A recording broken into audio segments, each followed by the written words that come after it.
Resnično sem počaščen, da lahko gostim to razstavo galerije Kapelica.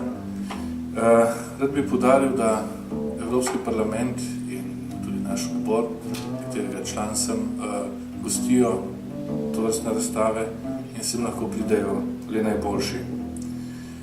Želel bi, da Evropski parlament postane prostor, kjer se bodo stikali ne samo različne kulture, različne politike, ampak kjer bodo lahko mladi ustvarjalci pokazali tisto, kar znajo in kar so sposobni.